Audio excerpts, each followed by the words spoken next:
अवैध सिंडिकेट चलाने वाले छांगुर उर्फ जलालुद्दीन की जड़ों पर आज फिर ईडी ने जोरदार हथौड़ा मारा है। ईडी ने छांगुर की करोड़ों की संपत्ति को कब्जे में लिया है।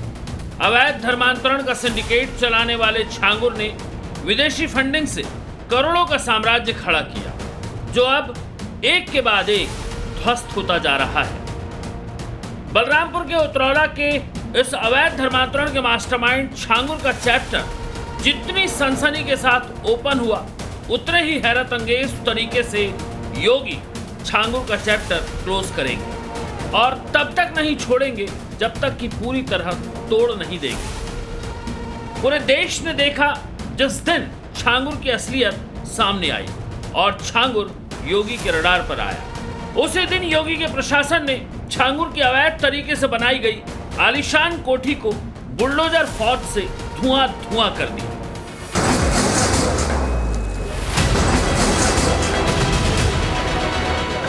छांगुर को किस तरह योगी मिट्टी में मिलाने वाले हैं, ये तस्वीरें उसकी पहली किस्त और पहली झलक के तौर पर थी, लेकिन उसकी बर्बादी की उल्टी गिनती तो अभी शुरू हुई। छांगुर ने जितना निगला है, योगी का प्रशासन सारा का सारा उगलवाएगा। ये तस्वीरें देखिए, बलरामपुर में तकरीबन 4000 स्क्वायर फीट में बनी ये आलीशान कोठी। बलरामपुर में ही बनी ये 2 मंजिला बिल्डिंग असीपिया हसनी हुसैनी कलेक्शन। बलरामपुर का ये 2 मंजिला बाबा ताजुद्दीन आशवी बुटीक और एक बड़ा सा गोदाम। इन संपत्तियों के साथ ऐसी 13 अचल संपत्ति हैं जिसे ईडी ने अटैच कर लिया। तकरीबन 13 करोड़ 2 लाख की संपत्तियां हैं जिस पर ईडी ने आज कार्रवाई की। ये संपत्तियां बलरामपुर में नीतू नवीन रोहरा के नाम पर थी। वही नीतू जो खुद का धर्म परिवर्तन कराकर नसरीन बनी और छांगुर की राइट हैंड बनकर विदेशी फंडिंग का इस्तेमाल कर तकरीबन 4000 से ज्यादा हिंदू लड़कियों को खुद के जैसा बना दिया। दरअसल छांगुर और उसके सिंडिकेट पर एटीएस की ओर से दर्ज एफआईआर के आधार पर ईडी ने मनी लॉन्ड्रिंग का मामला दर्ज किया है। एटीएस की एफआईआर में छांगुर पर विदेशी फंडिंग का इस्तेमाल कर अवैध धर्मांतरण का आरोप लगा है। एफआईआर में छांगुर सिंडिकेट के इन कारनामों से देश की सुरक्षा को बड़ा खतरा बताया गया है। ईडी ने मनी लॉन्ड्रिंग के आरोप में 28 जुलाई को छांगुर और नीतू को गिरफ्तार किया था। वहीं 4 अगस्त को नीतू के पति नवीन को गिरफ्तार किया गया। एफआईआर के मुताबिक बलरामपुर की चांद औलिया दरगाह से छांगुर अपना सिंडिकेट चलाता था। औलिया दरगाह पर तमाम भारतीयों के साथ विदेशी लोग भी आते थे। जहां छांगुर की गैंग अनुसूचित जाति और कम आय वर्ग के हिंदुओं को निशाना बनाती थी। छांगुर का सिंडिकेट पैसों का लालच देकर इन लोगों का धर्मांतरण करवाता था। ईडी की जांच में साफ हो चुका है कि छांगुर, नीतू और नवीन मिलकर ये नेटवर्क चला रहे थे।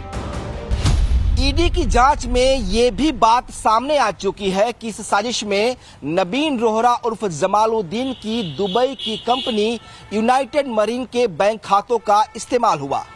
यूनाइटेड मरीन के बैंक अकाउंट्स में अज्ञात स्रोतों से भारी मात्रा में रकम जमा कराई गई। बाद में इस अकाउंट से करोड़ों रुपए नवीन रोहरा के एनआरओ बैंक खातों में ट्रांसफर किया गया। उसके बाद इस रकम को दुबई से भारत के खातों में ट्रांसफर किया गया। ईडी की जांच चल रही है, लेकिन सूत्रों के हवाले से जो खबर है वो ये कि छांगुर के सिंडिकेट में बीते 3 सालों में तकरीबन 500 करोड़ की राशि विदेशी फंडिंग से आई, जिसमें दावा है कि 200 करोड़ रुपए की फंडिंग की पुष्टि हो चुकी है। बाकी के 300 करोड़ के बारे में कहा जा रहा है कि यह पैसा नेपाल के जरिए हुंडी से भेजा गया। विदेशी फंडिंग के लिए छांगुर सिंडिकेट ने काठमांडू, नवलपरासी, रूपनदेही और बांके जैसे नेपाल के सीमावर्ती जिलों में 100 से ज्यादा बैंक खाते खोले, जिसमें मुस्लिम देशों जैसे पाकिस्तान, दुबई, सऊदी अरब और तुर्की से पैसों की बरसात हुई।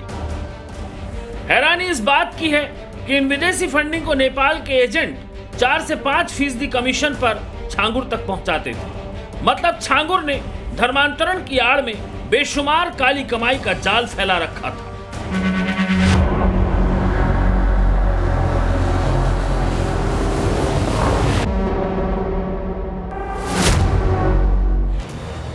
अभी हाल ही में छांगुर के अवैध धर्मांतरण का शिकार हुई अनामिका सिंह उर्फ जोया खान ने समाजवादी पार्टी के जिन दो नेताओं रफी खान और बबलू खान और नौशाद खान के खिलाफ पुलिस में एफआईआर दर्ज कराई, उन पर भी नकली नोट का रैकेट चलाने का आरोप लगा था और इस आरोप में उनकी गिरफ्तारी भी हुई थी। ये दोनों कुशीनगर की तहसील तुमको ही राज से आते हैं और छांगुर सिंडिकेट का हिस्सा हैं। छांगुर का सिंडिकेट बड़ा था। उत्तर प्रदेश, बिहार, पश्चिम बंगाल, गोवा, दिल्ली, राजस्थान, उत्तराखंड, महाराष्ट्र, कर्नाटक, तमिलनाडु सहित देश के 10 राज्यों के 579 जिलों तक छांगुर ने नेटवर्क फैला रखा था। जितना बड़ा नेटवर्क देश में था, उतना ही बड़ा जाल छांगुर ने विदेश में फैला रखा था। विदेशी फंडिंग से आने वाली कमाई का पूरा लेखा जोखा नीतू उर्फ नसरीन और नवीन उर्फ जमालुद्दीन के पास होता था। दुबई से फंडिंग का कनेक्शन ऐसे सामने आया कि छांगुर के सहयोगी नवीन रोहरा की दुबई में मौजूद कंपनी यूनाइटेड मरीन एफजेडई के बैंक खातों में 21.08 रुपए संदिग्ध स्रोतों से जमा किए गए थे। वहीं जांच में यूएई में 5 बैंक खातों का पता चला था, जिनका इस्तेमाल फंडिंग के लिए किया जा रहा था। ईडी की जांच में तुर्की की एक शेल कंपनी से फंडिंग का खुलासा हुआ है, जो इस्लामिक संगठनों से जुड़ी थी और अवैध धर्मांतरण और नेपाल सीमा पर इस्लामिक गतिविधियों के प्रचार के लिए पैसे भेज रही थी। छांगुर गैंग के सदस्यों ने 40 से अधिक बार इस्लामिक देशों की यात्राएं की थी। इन यात्राओं के तार भी विदेशी फंडिंग से जुड़े हुए थे। सऊदी अरब के साथ दूसरे इस्लामिक देशों से फंडिंग हो रही थी। इतना ही नहीं, दावा तो यहाँ तक किया गया कि छांगुर का जाकिर नाइक, सिमी और पीएफआई जैसे संगठनों से संबंध था और इन संगठनों से छांगुर को फंडिंग हो रही थी। और ये सारी फंडिंग इसीलिए हो रही थी क्योंकि छांगुर और उसका गैंग भारत में गजवाए हिंद के नापाक सपने को साकार करे और मुस्लिम राष्ट्र बनाने के लिए काम करे। विदेशों से मिली इसी बेशुमार दौलत के दम पर छांगुर बलरामपुर का बेताज बादशाह बना। विदेशी फंडिंग से बलरामपुर के उतरौला और आसपास के इलाकों में छांगुर ने संपत्तियां खरीदी, जिसमें अकेले नसरीन के नाम पर 13.02 करोड़ रुपए की 13 अचल संपत्तियां खरीदी गई, जिन्हें ईडी ने आज अटैच कर लिया। ईडी को 40 करोड़ रुपए से अधिक की संपत्तियों के दस्तावेज भी मिले हैं। आने वाले दिनों में उन संपत्तियों पर भी कार्रवाई होगी। इसी दौलत के दम पर छांगुर की उस इलाके में तूती बोलती थी। इसी पैसे के दम पर छांगुर ने सिस्टम को खरीदा था। बलरामपुर समेत यूपी के तमाम थानों में तैनात पुलिस वाले छांगुर के गुलाम हो चुके थे। तुमको ही राज थाने का दीवान इम्तियाज अंसारी, जिसने अनामिका सिंह के साथ न सिर्फ नाइंसाफी की बल्कि यौन शोषण भी किया, और मेरठ का थाना प्रभारी अब्दुल रहमान सिद्दीकी, जिसने आशा नेगी के परिवार की शिकायत को अनसुना किया और गुनहगार बदर अख्तर को बचाया। छांगुर के इन 2 गुलामों की हकीकत जैसे ही सामने आई तो इन पर कार्रवाई हुई। योगी के प्रशासन ने एक को सस्पेंड किया और एक के खिलाफ एफआईआर दर्ज की। ताबीज बेचने से शुरू हुई छांगुर की कहानी करोड़ों तक पहुंची, लेकिन अब उस कहानी का हर चैप्टर खोला जा रहा है। छांगुर के सिंडिकेट का हर स्तर पर इलाज चल रहा है। जितना जाल और जितना जंजाल छांगुर ने खड़ा किया, सारा का सारा योगी के निशाने पर है। छांगुर भूल गया कि ये योगी का यूपी है, जहां पूरा सिस्टम टाइट है।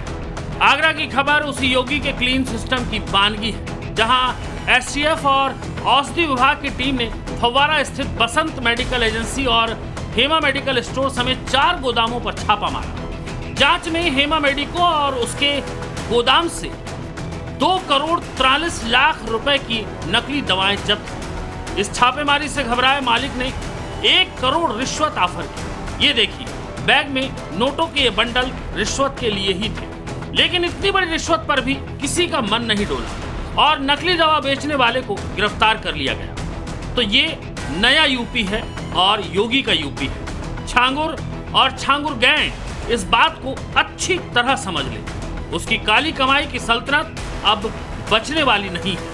For more of such videos, do like, share and subscribe to ET Now Swadesh.